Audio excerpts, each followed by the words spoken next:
Hey, welcome everyone. In this video, I'm criticizing the YouTube channel Switch and Click for their false information in their GrapheneOS based video.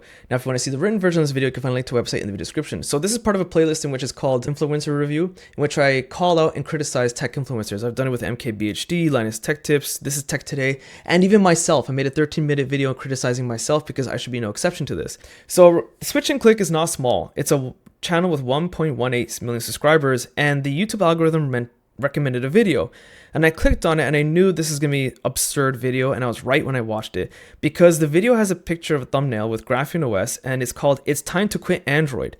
So if anyone uses GrapheneOS will already know immediately what I'm talking about, but if you don't, I'll explain it. And what I watched throughout this video was even more nonsensical stuff. There's a lot of false information, not just based on Android but other things. Okay. So video started, and I have some important information to unpack here, the most important piece of information for this video. Where do I begin? Now, okay, it also occurred to me that she hasn't even spoken one word, and people will be like, are you crazy? You didn't give her a chance to speak. You know what I have to say to that?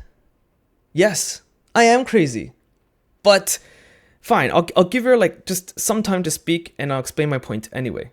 I'm tired of Google. Okay, that's enough of her nonsense. I've heard too much. Because the thumbnail has GrapheneOS in it, but she says it's time to quit Android.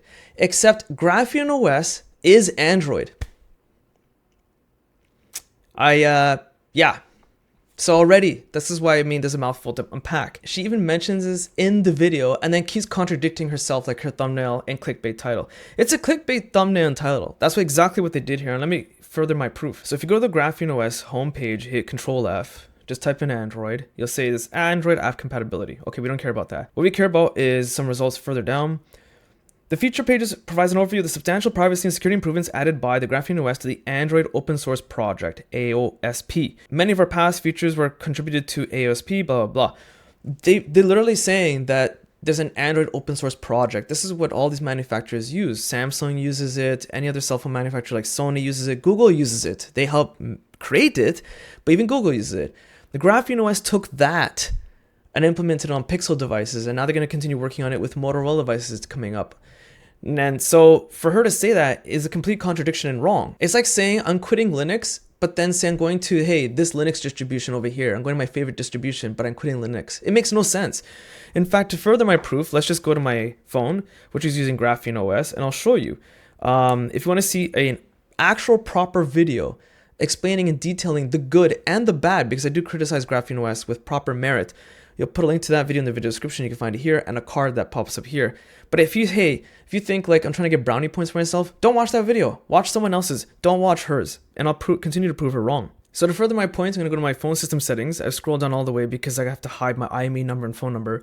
But if you see here, Android version 16. If I quickly switch apps to the Graphene built-in app, which you can donate and stuff, it literally says GrapheneOS at the top. So I've proven to you that I'm running GrapheneOS, which is based on Android. It literally says it even in the operating system. And she keeps continuing to contradict herself throughout the rest of her video, but we'll continue examining that lie and many others. Liked about Android, it was that I could install any app I want. But all that's about to become obliterated by Google this year. They're killing sideloading. That's wrong. That has been debunked now. There was a huge backlash from the online community, surprise, surprise, where Google's basically wanted to avoid installing apps from the side. So I have two things to pick apart here: her term sideloading and her wrong information yet again. So what happened is Google actually took a step back and said, hey, if you want to install apps outside the Google Play Store, you have to do these nonsensical steps in which you have to confirm that you're not getting scammed, you're not installing malware, you have to wait 24 hours to think about it and see on the situation. Basically, I made a whole video explaining this, which contradicts what she's saying because her information is wrong. I'll put a link to that video in the video description. It's called Android Sideloading Lie and the New 24-Hour Wait Requirement. It's interesting because her GrapheneOS video was released on April 16th. My video, in which it updated Google's stance on the whole installing apps outside the Play Store, was released March 23rd. So that basically means she had 3 weeks to fix her video on this information, but it's wrong. Here's the sad part. I work a full-time job. I'm a YouTuber as a hobbyist just for fun. She has a team, and she probably does this full time. She still has wrong information in her videos. Here, they're killing sideloading. They're killing sideloading. It is not sideloading. This is a really annoying term. If you're using an iPhone because it's so locked down, yes, you say I'm sideloading. If you're using a Linux computer, a Windows computer, even a Mac, you can go to a website and download something. Have you ever heard anyone say on a Mac, Linux, or Windows, say, I'm going to sideload VLC. I'm going to sideload my favorite web browser called Brave browser. I'm going to sideload DuckDuckGo. No one says that. This is a term big corporate tech uses. You don't have to sideload. I can literally go to a website, download an APK file, hit install like I would on a desktop computer.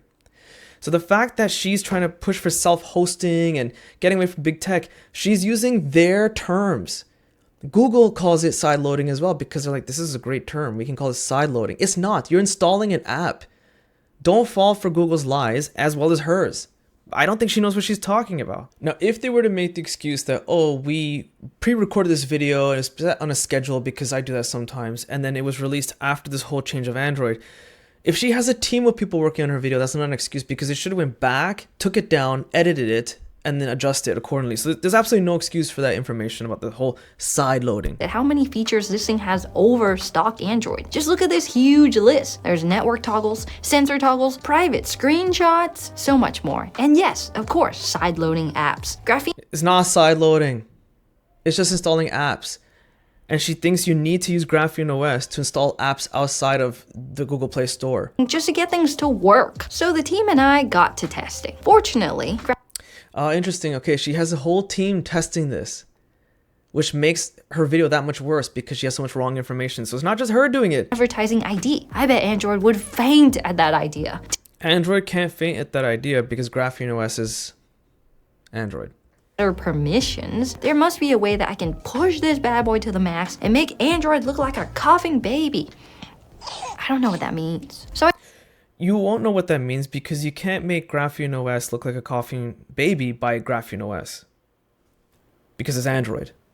That of course that doesn't make sense. I did some more searching on the forums to see what people really truly liked about Graphene over Android. Sure, there's a pin scrambling. It's Android. Again, GrapheneOS is Android.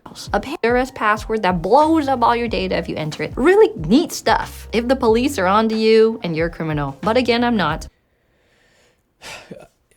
She's missed a very important part about GrapheneOS because you can clearly tell, as I've shown her false information, she hasn't done a lot of research.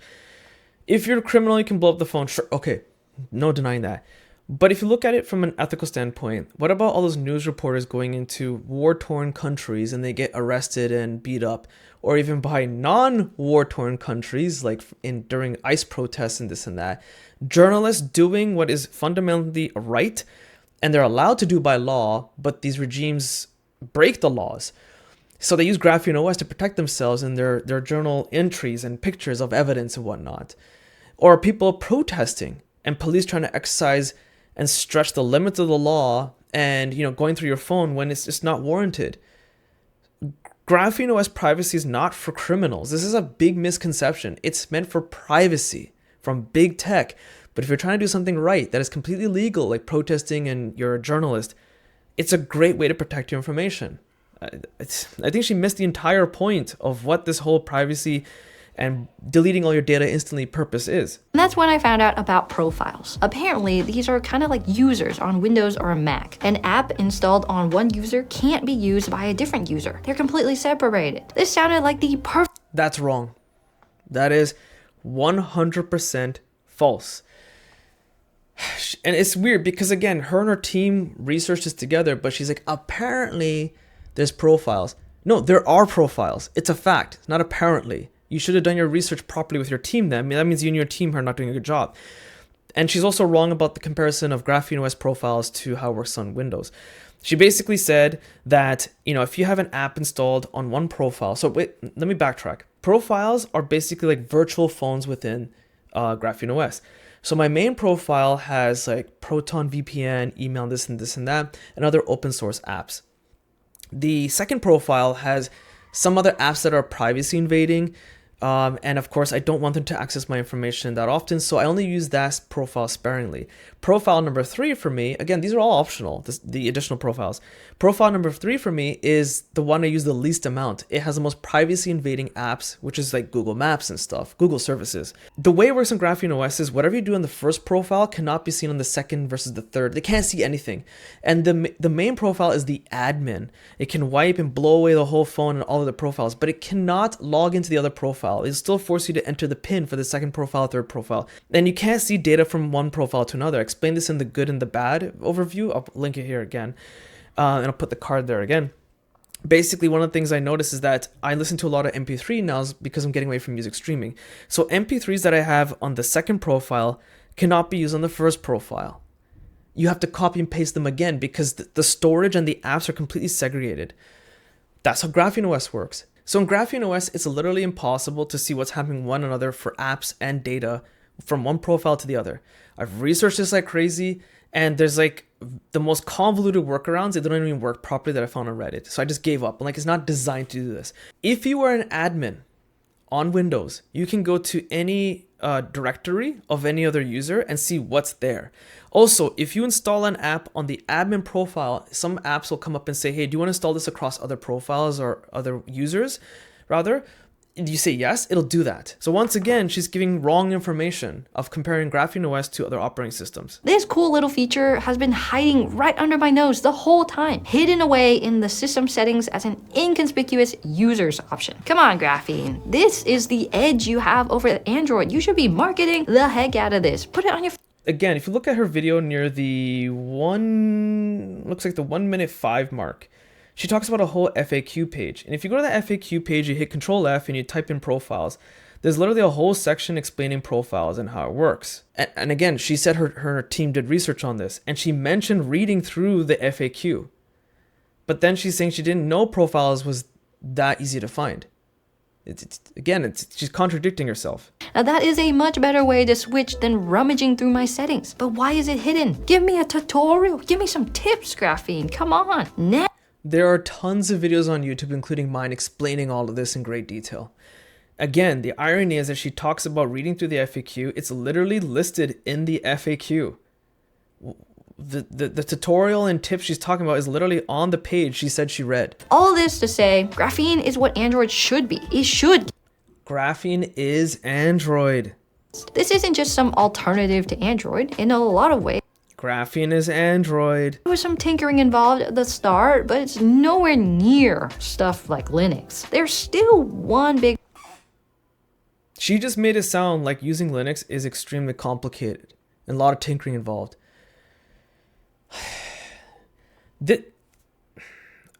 I don't even know where to begin with this because installing Linux is not difficult. She's now setting yet another unexpected precedent where people think bad about... First, they'll think bad about GrapheneOS because she said it's basically for criminals. And she's making it sound more convoluted and complex to set up than it is. Again, you can watch my video where I explain things very simplified. They have an FAQ. There are tons of other videos if you don't want to watch mine. Then she's making it sound like Linux is a bad thing and it has to require a lot of tinkering, which is going to put people off from accepting and adopting Linux when they should. I did it. It is super easy. If I take the distribution that I use, Linux Mint, it is very similar to the interface and how it behaves and day-to-day usage to Windows, but cleaner and neat and nice and easy to use. Again, keyword being easy. Ironically, I can't remember if I said this in one of my videos, it is easier to use Linux Mint. That's the distro I choose. You don't have to, but I'm basing it on my experience. It is easier to use Linux Mint than it is to use Windows nowadays. Windows 11. With all their Copilot garbage, N365 being shoved down your throat, OneDrive being shoved in your face, Teams, like Linux Mint is so much easier to use than Windows. It has a built-in app store if you want to use it. If you don't want to, you can just go to, I don't know, again, we'll use VLC. You can go to the VLC website, install it, done. It has a graphical interface. You don't have to use Terminal. I hate Terminal. A lot of people say, you got to use Terminal, bruh, if you want to max out Linux. Sure, if you want to max it out, but you don't have to. The creator of Linux, Linus, his name is Linus. I think his native tongue is pronounced Linus, he said in an interview. Anyway, regardless, he made Linux and Git, GitHub and all that stuff, to simplify his life and workflow. I use Linux for the same purpose, but I don't touch terminal. A lot of people don't touch terminal. You don't have to. This she is not a good advocate for GrapheneOS, Linux, basically getting away from big corporate tech. She's not a good advocate for it, clearly. Ironically, that's what she's pushing her channel to be. That's the end of my review of this influencer trying to help people, but clearly using clickbait title and thumbnails without actually doing any research, understanding what she did.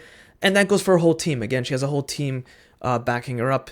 Clearly, they're not doing a good job. So that's pretty much the end of that. If you found this video useful, be sure to check out my website link and be sure to hit the like button, subscribe. It literally helps my channel grow. Maybe consider hitting the super thanks button because unlike her, I'm a dude that has to do this part-time.